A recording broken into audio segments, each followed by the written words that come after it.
अस्सलाम वालेकुम, मैं हूँ आमना अनीस और आप देख रहे हैं informative videos with data day. आज हम आपकी मुलाकात जो है वो डिस्ट्रिक्ट शेखपुरा के एक ऐसी नामवर शख्सियत से करवाएंगे जिनका नाम जो है वो बहुत ही काबिल एहतराम है। और वो हस्ती जो है उन्होंने इतने बच्चों को पढ़ाया है कि हम आपको बताएं। और उन्होंने जिन बच्चों को पढ़ाया है वो कुछ तो SEO बन गए, कुछ पटवारी बन गए और बहुत सी उन्होंने जो है फील्ड ज्वाइन की। तो हम आज की वीडियो में उनसे पूछेंगे कि उनका ये जो था तालीमी खिदमात जैसे वो सर अंजाम देते रहे हैं वो किस तरह दी। हम उनकी लाइफ के अबाउट उनसे पूछेंगे और पूछेंगे कि उन्होंने जो है वो सब कुछ कैसे मैनेज किया। तो चलते हैं अपनी वीडियो। आज हम आपकी मुलाकात जो है वो सर मोहम्मद शहबाज साबर साहब से करवाते हैं जो कि बहुत ही काबिल एहतराम हस्ती हैं। तो हम उनसे पूछते हैं कि उनकी लाइफ के अबाउट क्वेश्चन करते हैं, उनसे पूछते हैं कि उनकी तालीमी खिदमात क्या थी। तो करते हैं अपनी वीडियो की जानकारी। अस्सलाम वालेकुम सर। वालेकुम सलाम। सर क्या हाल है आपका? अल्हम्दुलिल्लाह ठीक है। सर मैं आपकी बहुत ज़्यादा मशकूर हूँ कि आपने कीमती लम्हात में से मेरे लिए कुछ वक्त निकाला है ताकि आपके बारे में मैं अपने व्यूवर्स को बता सकूँ, आपकी तालीमी खिदमात के बारे में अपने व्यूवर्स को बता सकूँ। तो सर आप हमें बताएं कि आपने अपनी इब्तदाई तालीम जो थी वो कहाँ से हासिल की? मैंने अपनी इब्तदाई तालीम जो है वो अपने गाँव कोटदुल्ला में ही हासिल की है, प्राइमरी स्कूल में हासिल की है। और हमारा गाँव जो है वो नार मंडी करीब कोटदुल्ला पसमानदा इलाका है, वहाँ तालीम हासिल करना बहुत मुश्किल है। उस वक्त इतने स्कूल नहीं हुआ करते हुए कि हमारे गाँव में स्कूल। तो सर आपने अपना मैट्रिक का इम्तहान जो था वो कब पास किया? मैंने अपना मैट्रिक का इम्तहान जो है वो हमारे गाँव के करीब गवर्नमेंट हाई स्कूल हच्चड़ है जी, वहाँ पे मैंने मैट्रिक का इम्तहान पास किया है। वहाँ पे बहुत दूर था वो स्कूल, लेकिन बड़ी मुश्किल से वहाँ जाया करते थे। उस वक्त एक ही हाई स्कूल था जहाँ से हमने तालीम हासिल की। वहाँ मैंने 1992 में मैंने मैट्रिक का इम्तहान। सर आप जो है अपनी आला तालीम के बारे में भी हमें बताएं, उस पर भी कुछ रोशनी डालें। मैंने उसके बाद FA का इम्तहान जो था वो मैंने एडमिशन लिया था लाहौर में सिविल कॉलेज में, वहाँ मैं तालीम हासिल करता रहा। वहाँ से मैंने FA किया है और बड़ी मुश्किल से हम लाहौर जाया करते थे और वहाँ पे जाना फिर रात को वापस आना। और गांव हमारा जो था वो बहुत दूर था, लाहौर जाना फिर सुबह को जाना शाम को वापस आना, ये हमारे लिए बहुत बड़ा मुश्किल था। तालीम हासिल करना इतना आसान काम नहीं था, लेकिन हमने सिविल कॉलेज से वहाँ पे जो था FA का इम्तहान पास किया। तो सर आप हमें ये बताएं कि आपने जो था ये टीचिंग का जो प्रोफेशन है वो आपकी अपनी चॉइस थी या घर वालों ने आपको कहा था? टीचिंग जो है ये तालीम हासिल करना और दूसरों लोगों को सिखाना ये मेरा बहुत शौक़ था, ये मौलमाना पेशा है। तो मुझे बहुत ही ये मेरे दिल से आवाज़ उठती थी कि मैं बच्चों को तालीम दूँ। खुद भी तालीम हासिल की और फिर दूसरे बच्चों को भी तालीम हासिल करना सिखाना जो है मैंने शुरू किया। ये मेरा बहुत शौक़ था। तो मेरा जी करता था कि मैं दूसरे लोगों को तालीम दूँ और ये मेरा जज्बा था और ये खिदमत खल्क भी है और उसके बाद ये मौलमाना पेशा है। ठीक है जी, मेरा जी करता था कि मैं लोगों को तालीम दूँ और लोग जो है वो तालीम हासिल करके वो दूसरे मैदान में यानी तालीमी मैदान को छोड़ के ये जो दुनिया के मैदान हैं जहाँ पे लोग काम करना चाहते हैं, कुछ बेहतरी की तरफ जाएं कि लोग डॉक्टर बने, वकील बने, यानी लोगों को मैं चाहता था कि उनको निखारूं। तो आपने ये गवर्नमेंट जॉब कब शुरू की थी? पहले तो आप एक स्कूल में पढ़ा रहे थे ना दूसरे, तो अब आप ये मुझे बताएं कि आपने ये जो था गवर्नमेंट जॉब ये कब आपने स्टार्ट की थी वो हमें बताएं। जी मैं पहले प्राइवेट स्कूल में जब पढ़ाता था, प्राइवेट स्कूल हमारा जो था उसमें मैंने तालीम साथ हासिल करता रहा। उस वक्त मैं FA था, फिर मैंने जो था ये BA किया, BA के साथ साथ फिर मैंने MA किया। MA के साथ ये हुआ कि वो इश्तिहार आया गवर्नमेंट एजुकेटर का, तो फिर मैंने अप्लाई किया। 2004 में अल्हम्दुलिल्लाह मैं वो ज्वाइन कर लिया, मेरे आर्डर जो थे वो हो गए। तो अल्हम्दुलिल्लाह फिर मैंने पढ़ाना जो है वो गवर्नमेंट जॉब भी साथ शुरू कर दी और साथ बच्चों को ट्यूशन पढ़ाना भी शुरू कर दी। इस तरह मैं बच्चों को पढ़ाता रहा, गवर्नमेंट के स्कूल में भी पढ़ाता रहा और प्राइवेट स्कूल में। तो सर आप जब टीचिंग में आप हैं तो आपका जो है वो वास्ता जो बहुत से नालायक स्टूडेंट से भी पढ़ता है और लायक से भी, तो आप उनको कैसे हैंडल करते थे? क्योंकि मैंने सुना है कि आपके जो है जो आपके स्टूडेंट्स हैं वो बहुत अच्छी पोस्ट पर हैं, तो आप बताएं कि आप उन सबको कैसे हैंडल करते थे? मैं बच्चों को बड़े शौक़ से पढ़ाता था। जो बच्चे की बुनियादी कमज़ोरियाँ होती थी बच्चा जो है वो चेक करता था कि इसको क्या नहीं आता। अगर एक बच्चे को रुफ़े तहज़ीब की पहचान नहीं, वो सबक कैसे लिख सकता है, वो ऐसे काम कर सकता है, बच्चे को गिनती नहीं आती, तो मैं बच्चे का IQ लेवल पहले चेक करता था कि बच्चे को कहाँ से शुरू किया जाए और फिर वो उसकी जो बुनियादी कमजोरियाँ हैं उनको दूर किया जाए। और मैं ये भी बताता चलूँ कि जब मैं पढ़ता था उस वक्त हमारे गांव में मेरे लेवल का कोई आदमी नहीं था। सबसे पहला आदमी हूँ जिसने कोट अब्दुल्ला में BA किया था, उसके बाद मैंने MA किया है, फिर मैंने B.Ed किया है। तो मुझे बड़ा ही शौक़ था, लोगों को पढ़ाने का बहुत शौक़ था। तो फिर इस तरह हमने एक ऐसा दिया वहाँ पे जलाया, ऐसा दिया जलाया कि वहाँ पे लोगों को रोशनी मिली। आज हमारे शागिर्द जो हैं वो बहुत तलीम हासिल करके मैदान में आ गए हैं, वो मुख्तलिफ जो शोबे हैं उनमें वो काम कर रहे हैं।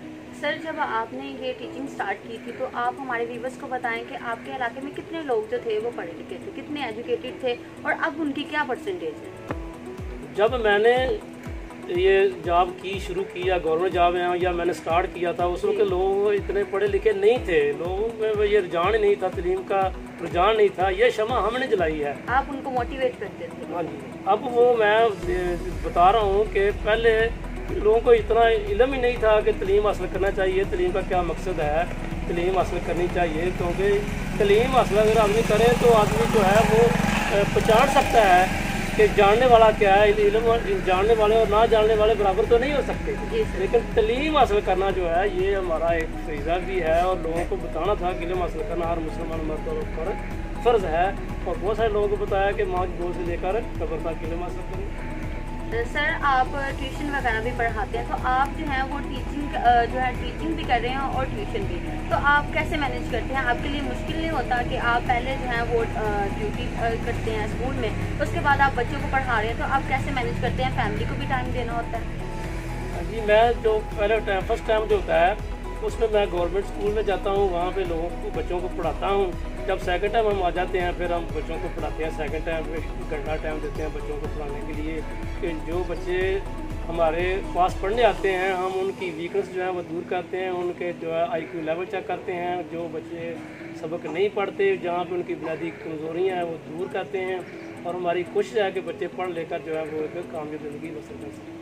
सर, आप टीचिंग के साथ और ट्यूशन के साथ साथ आप पढ़ भी रहे हैं, तो आप अपनी डिग्री के बारे में बताएं कि आप कौन सी एजुकेशन? अल्हम्दुलिल्लाह, शुक्र है कि मैंने MA इस्लामियत भी किया है, MA उर्दू भी किया है और इंग्लिश जो है MA इंग्लिश जो है इसके ऊपर मेरी बहुत सारी ग्रिप है। मैं तो चाहता हूँ कि मेरे पास ऐसे वो लोग आएँ जो कहते हैं कि मैं इंग्लिश का बहुत बड़ा जो है नॉलेज रखता हूँ, इंग्लिश का नॉलेज रखता हूँ, लेकिन मैं चाहता हूँ कि मेरे पास अभी तक वो नहीं आए कि जो कहते हैं जी मेरे पास बड़ा इल्म है कि ग्रामर के बारे में। मैं एक फार्म का वो जो है ना लेक्चर देना चाहता हूँ कि फार्म जो है वो टेंस में इस्तेमाल होती है ना, तो वो कहाँ इस्तेमाल होती है। लोग कहते हैं जी कभी पहले टेंस में फलान फार्म लगाएं, दूसरे टेंस में फलान लगाएं, माजी में वो लगाएं, 12 टेंस होते हैं, लेकिन अभी तक लोगों को ये नहीं पता चलता। बच्चे पजल हो जाते हैं जब वो ट्रांसलेट करते हैं तो कहते हैं जी ये टेंस फलां है, इसमें फलां फार्म लगाएं। तो मैं MA इंग्लिश की तैयारी के लिए कह रहा हूँ कि आएँ ग्रामर के हवाले से मेरे साथ बात करें, तो मैं सिर्फ 3 बातें करूँगा। वो 3 बातें मैं अक्सर कहता रहता हूँ कि वो 3 बातें जो मेरे लिए जो है बड़ी ये मैं खुशी से करता रहता हूँ कि टेंस जो है वो ऐसा टेंस हो जो बच्चे के माइंड में क्लियर हो कि वाकई हमने वहाँ पे जो वर्ब इस्तेमाल करना है, कौन सा इस्तेमाल करना है। तो वो मैं बताना चाहता हूँ कि ज़माने तो सारे 3 हैं, प्रेजेंट है, पास्ट है और फ्यूचर है।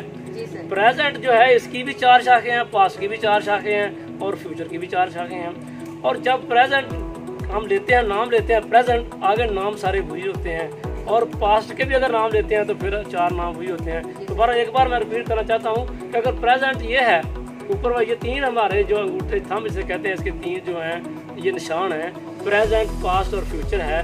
तो आप यहाँ प्रेजेंट लें, अगर नाम 4 वही होंगे, इंडेफिनिट टेंस हो जाएगा, कंटिन्यूस हो जाएगा, परफेक्ट हो जाएगा, परफेक्ट कंटिन्यूस टेंस हो जाएगा। तो यहाँ से आप प्रेजेंट लें तो ये 4 नाम आते हैं। इस तरह आप पास्ट यहाँ से ले, ये 4 नाम यहाँ पे आ जाएंगे। पास्ट इंडेफिनिट हो जाएगा, पास्ट कंटिन्यूस हो जाएगा, पास्ट परफेक्ट हो जाएगा, पास्ट परफेक्ट कंटिन्यूस हो जाएगा। तो इसी तरह ये फ्यूचर है, फ्यूचर के भी नाम इस तरह ले लें तो यही 4 होंगे। तो 4 को आप 3 के साथ मल्टीप्लाई करेंगे तो ये 12 हो जाएगा, यानी 12 टेंस मान जाएंगे।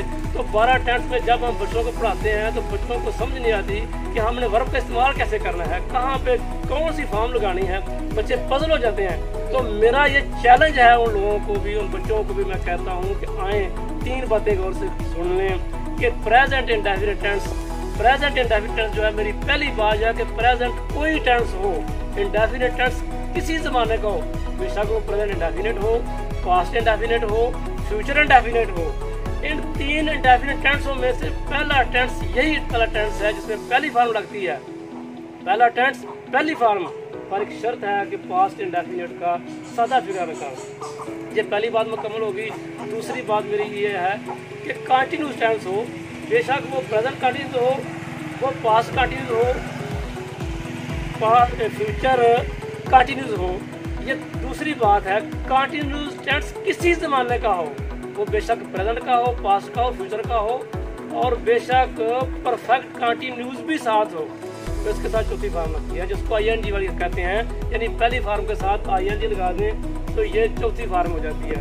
ये 2 बातें मेरी कंप्लीट होगी। अब तीसरी बात है, तो मैं अक्सर कहता हूँ बात भी तीसरी है, टेंस भी तीसरा है और फॉर्म भी तीसरी है। यानी परफेक्ट टेंस जो है, परफेक्ट टेंस जो है वो प्रेजेंट परफेक्ट हो, पास्ट परफेक्ट हो, फ्यूचर परफेक्ट हो, फॉर्म तीसरी लगती है।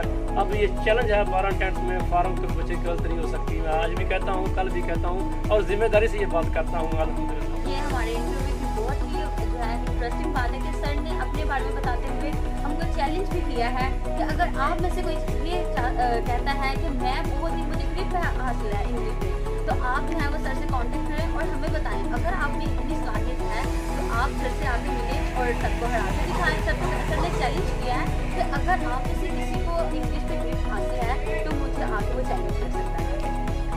तो सर आप हमें बता रहे हैं कि काफ़ी देर से आप अपनी तलीमी खिदमातें आप सर अंजाम दे रहे हैं, तो आप अपने स्टूडेंट्स के बारे में बताएं कि वो किस किस फील्ड में गए हैं और कौन कौन सी पोस्ट पर।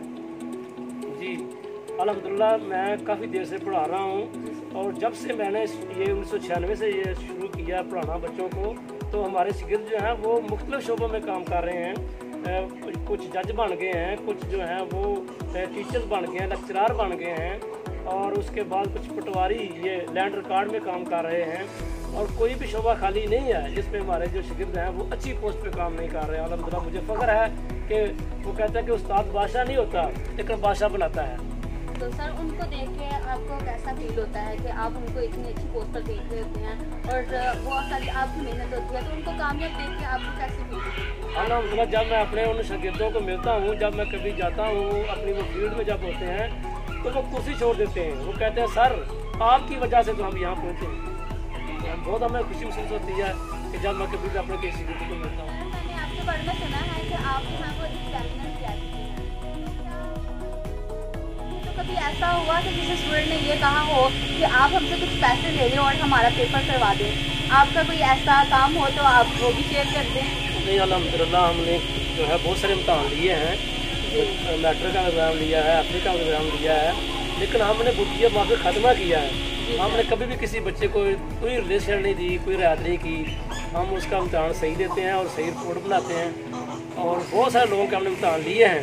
अल्हम्दुलिल्लाह लोग हमें याद करते हैं कि वाकई इम्तहान जो है वो। कोई ऐसा नहीं था जिसने आपको ये कहा हो कि आप हमसे कुछ पैसे लें और करवा दें, कभी ऐसा हुआ हो? तो लोग कहते हैं लेकिन हमने किसी की बात नहीं, हम साफ शफाफ इम्तहान लेते हैं। सर आपकी ये जो है ना ये टीचिंग वगैरह से हट के मैं आपसे ये क्वेश्चन करूँगी कि ये जो टीचिंग होती है इसमें इतनी ज़्यादा पे नहीं होती, तो आप जो हैं वो प्रॉपर्टी डीलर भी हैं, तो वो सब आप हमें बताएं कि आप क्या कुछ करते हैं टीचिंग के अलावा? तनख्वाह से हमारा गुजारा जो है वो नहीं होता।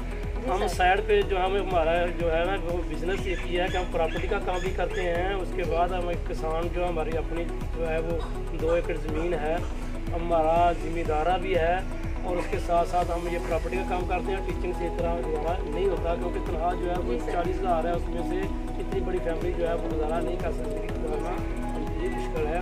तो हम साइड पे जो है अपने काम जो है वो करते हैं।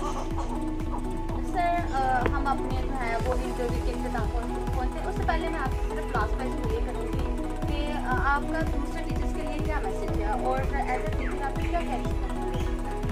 अल्हम्दुलिल्लाह मैं तो ये चाहता हूँ कि जो हमारा ये शोबा है प्रोग्रामर पेशा है, बच्चों को तालीम देना ये बहुत अच्छा शोबा है। और अपने जो दूसरे मेरे जो साथी कराम हैं, टीचर हैं, जो मेरे साथी हैं, मेरा उनको पैगाम है कि वो अपने शोबे से सिंसियर रहें, मुखलिस रहें, कि जो भी आपका शोबा है उसमें आपकी ग्रिप होनी चाहिए, उसमें आप एक्सपर्ट हों। ठीक है जी। और जैसा कि आप इंग्लिश में जी मैं यही बात बता रहा हूँ कि जो आदमी काम करता है वो अपने अगर काम में माहिर नहीं, एक्सपर्ट नहीं है, तो वो दूसरे बच्चों को वो तालीम भी नहीं दे सकता और ना वो दूसरा काम सिखा सकता है। तो लर्न उस वक्त बच्चा करता है जब उस्ताद जो है वो काबिल होगा, मेहनती होगा, उसमें वो एबिलिटी होगी, तो फिर बच्चे जो हैं उसमें वो आके शामिल होंगे।